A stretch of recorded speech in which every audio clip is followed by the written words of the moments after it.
മുമ്പിൽ ചെന്ന് വിഷയങ്ങൾ അവതരിപ്പിക്കാൻ നമ്മൾ പറയും. രണ്ട് വചനങ്ങൾ ഓതാറുണ്ട് നമ്മൾ.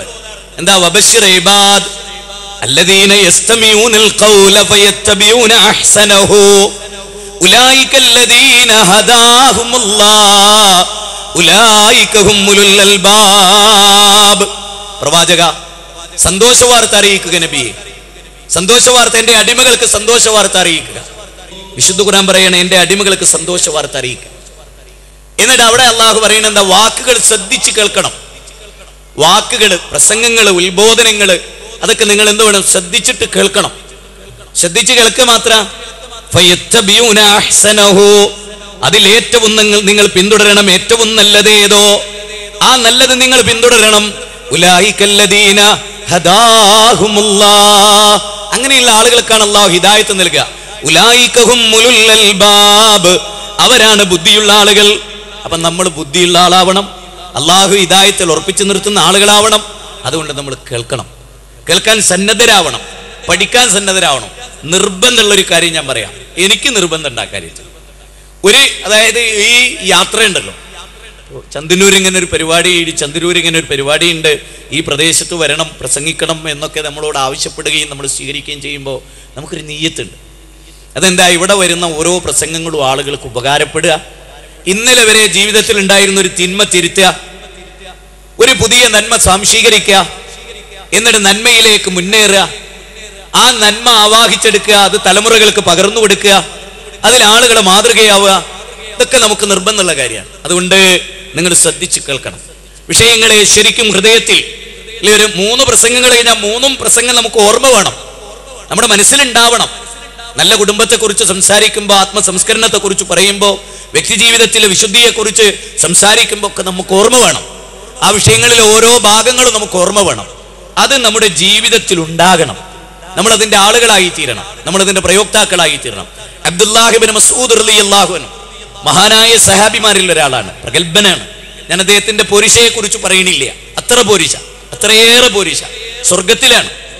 അങ്ങനെ അള്ളാഹുവിന്റെ റസൂൽ പറഞ്ഞിട്ടുള്ള സഹാബിയാണ് അബ്ദുല്ലാഹി ഇബ്നു മസ്ഊദ് റളിയല്ലാഹു അൻഹു. പറയാ, റസൂലുള്ളാഹി സ്വല്ലല്ലാഹു അലൈഹി വസല്ലമയിൽ നിന്ന് 10 ആയത്ത് ഞങ്ങൾ പഠിക്കും. 10 സൂക്തങ്ങൾ, ദൈവികമായ ദിവ്യമായ സൂക്തങ്ങൾ. അത് ഞങ്ങൾ മനഃപ്പാഠമാക്കും. ഞങ്ങളുടെ ഷോൾഡറിൽ ഒരു പക്ഷി വന്നിരുന്ന് ഞങ്ങളുടെ ഷോൾഡറിന്റെ ചലനം കൊണ്ട് ആ പക്ഷി പാറിപ്പോകാതിരിക്കാൻ അതീവ ജാഗ്രത പുലർത്തിയിരുന്നു ഞങ്ങൾ. അത്ര ഏകാഗ്രത. മഹാനായ അബൂ തുൽഹത്തുൽ അൻസാരി റളിയല്ലാഹു അൻഹു, അബൂ തുൽഹത്തുൽ അൻസാരിയെ പറ്റി പറയുമ്പോൾ അങ്ങ് അവിടെ ഏതോ ഒരു തുരുത്തിൽ 8 ദിവസങ്ങൾക്ക് ശേഷം മയ്യത്ത് മറമാടേണ്ടി വന്ന, ഇത് കര കിട്ടാത്തത് കൊണ്ട്, ഒരു മണ്ണ് കിട്ടാത്തത് കൊണ്ട് സമുദ്രത്തിലെ യാത്രക്കിടയിൽ കൊല്ലപ്പെട്ട അബൂ തുൽഹത്തുൽ അൻസാരിയുടെ ഏതോ ഒരു തുരുത്തിൽ കൊണ്ടുപോയി 8 ദിവസം മയ്യത്ത് കൊണ്ടുപോയി കബറടക്കി. ഇന്നും അല്ലാഹുവിനല്ലാതെ ഏതൊരു തുരുത്തിലാണ് ആ മയ്യത്ത് കിടക്കുന്നത് എന്ന് മാലിക്കുൽ മുലൂക്കായ രാജാതിരാജനായ റബ്ബിനല്ലാതെ അറിയില്ലെന്ന് ചരിത്രം രേഖപ്പെടുത്തിയ മഹാനായ അബൂ തുൽഹത്തുൽ അൻസാരി എന്ന പ്രഗൽഭനായ സഹാബി. പ്രവാചകന്റെ വിജ്ഞാന സദസ്, എല്ലാരും പോവും, എല്ലാരും പിരിഞ്ഞു പോവും. 2 താടിക്ക് കൈ കൊടുത്തിട്ട്, 2 കൈകൾ കൊണ്ട് താടിക്ക് ഇങ്ങനെ കൊടുത്തിട്ട് റസൂലുള്ളാഹിന്റെ മുഖത്തേക്ക് നോക്കി ഇങ്ങനെ ഇരിക്കും. എല്ലാരും പോയാലും റസൂൽ ചോദിക്കും, എന്തേ പോണില്ലേ, എന്താ പോവാത്തത് എന്നൊക്കെ റസൂലുള്ളാഹി ചോദിക്കും. അപ്പൊ റസൂലുള്ളാഹിനോട് പറയും, റസൂലേ, ഞാൻ എന്റെ മാതാപിതാക്കളെ പകരമായി ദണ്ഡം നൽകി അങ്ങയെ ഞാൻ പ്രൊട്ടക്ട് ചെയ്തു കൊള്ളാം റസൂലേ. എനിക്ക് അങ്ങയോടുള്ള ഹുബിന്റെ ആധിക്യം പറഞ്ഞറിയിക്കാനാവില്ല നബിയേ. എന്റെ മാതാപിതാക്കളെ പകരമായി കൊടുത്ത് എന്റെ കഴുത്തുകൊണ്ട് ഞാൻ അങ്ങയെ സംരക്ഷിച്ചു കൊള്ളാൻ നബിയേ എന്ന് പറഞ്ഞുകൊണ്ട് അബൂ തുൽഹത്തുൽ അൻസാരി വിജ്ഞാനം നുകർന്ന ചരിത്രം സഹാബത്തിന്റെ ചരിത്ര താളുകളിൽ നമ്മൾ വായിക്കുമ്പോ നമ്മുടെ മനസ്സങ്ങുമിങ്ങും പതറിപ്പോകാൻ പാടില്ല. വിജ്ഞാനത്തോട് അപാരമായ ഒരു മോഹവും ഒരു ദാഹവും അത് സ്വീകരിക്കുവാനുള്ള ഉത്കടമായ അഭിലാഷവും ഒരു വിശ്വാസിയുടെ മുഖമുദ്രയാണ്. അല്ലാഹു പറയാണ്, അറിവുള്ളവർക്ക് നാം പദവികൾ ഉയർത്തുന്നതാണ്, മുഅ്മിനുകൾക്കും അറിവുള്ള ആളുകൾക്കും നാം പദവികൾ ഉയർത്തുന്നതാണെന്ന് സൂറത്ത് മുജാദല 58-ാം അധ്യായം 11-ാമത്തെ വചനത്തിൽ അല്ലാഹു പറയുകയാണ്. ഖുൽ ഹൽ യസ്തവില്ലദീന യഅലമൂന വല്ലദീന ലാ യഅലമൂൻ, അറിവുള്ളവരും അറിവില്ലാത്തവരും സമമാകുമോ നബിയേ? അറിവുള്ള ആളുകളും അറിവില്ലാത്തവരും സമമാകുമോ നബിയെ? ഒരിക്കലുമില്ല തന്നെ. അപ്പൊ അറിവ് വളരെ പ്രധാനമാണ്.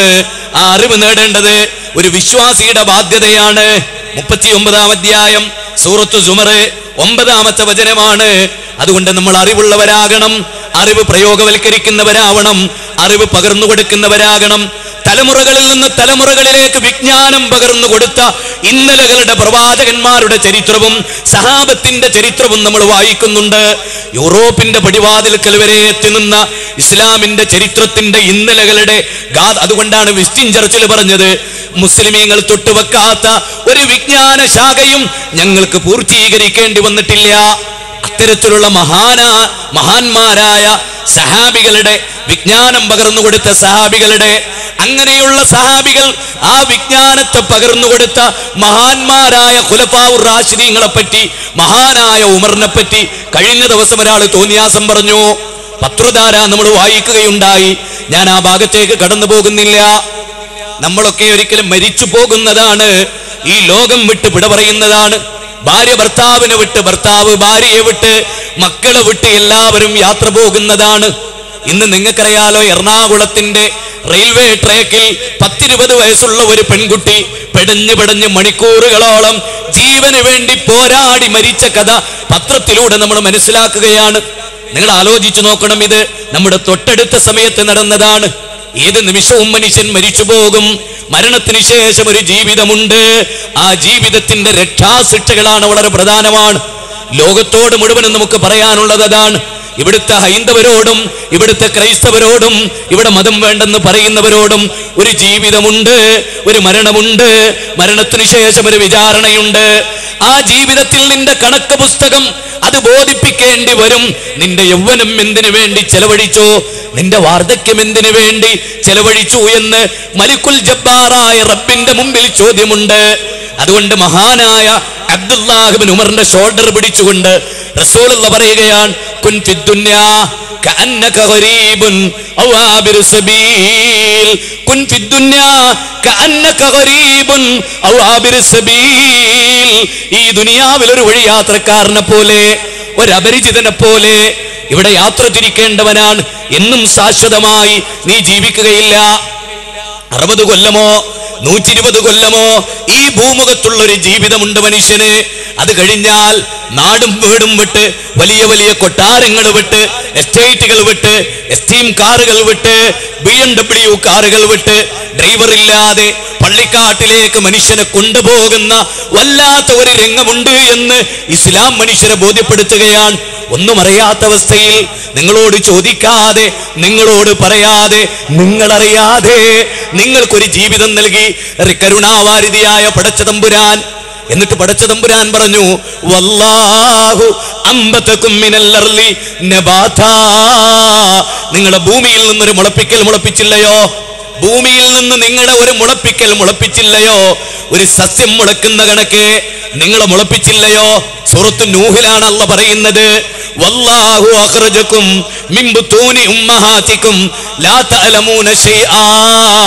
ഒന്നും അറിയാത്തവരായിട്ട് മാതാവിന്റെ ഗർഭപാത്രത്തിൽ നിന്ന് ഭൂമി ലോകത്തേക്ക് വരുമ്പോ എന്തൊരു അനുഗ്രഹം നൽകിക്കൊണ്ടാണ് സുഗമമായ ഒരു പ്രവാഹമൊരുക്കി മാതാവിന്റെ ഗർഭപാത്രത്തിൽ നിന്ന് ആദ്യമായി ശിരസാണ് പുറത്തേക്ക് വരുന്നത്, കാലല്ല. കാരണം കൈ തടസ്സമുണ്ടാകും. ശരീരത്തിലെ തല പുറത്തു വന്നാല് നേരെ മയ്യത്ത് കിടത്തിയതുപോലെ മാതാവിന്റെ ഗർഭപാത്രത്തിൽ നിന്ന് പുറത്തേക്ക് പോരും. അതുവരെ മാതാവിന്റെ മാറിടത്തിൽ സ്തന്യമുണ്ടോ, മുലപ്പാലുണ്ടോ? അതില്ല എന്ന് ഉറപ്പാണ്.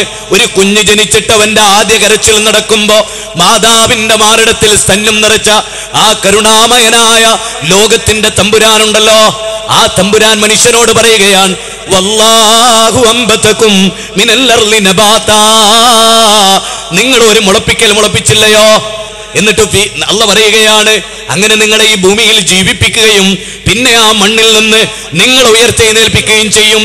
മിൻഹാ ഖലഖനാകും വഫീഹാ നുഈദുകും വമിൻഹാ നുഖ്രിജുകും താറതൻ നുഖ്റാ. മണ്ണിൽ നിന്ന് നിങ്ങൾ ഒരു ഉയർത്തെഴുന്നേൽപ്പിച്ചു. ആ മണ്ണിന്റെ ഭാഗമാണ് ഈ ശരീരം, മണ്ണിന്റെ ഭാഗമാണ്. ഈ കവിൾത്തടമുണ്ടല്ലോ, ഈ സുന്ദരമായ കവിൾത്തടമുണ്ടല്ലോ, നമ്മുടെ മനോഹരമായ സൗന്ദര്യത്തിന്റെ ഭാഗമായ മുടിയുണ്ടല്ലോ, അതൊക്കെ ഈ മണ്ണിന്റെ ഭാഗമാകുന്ന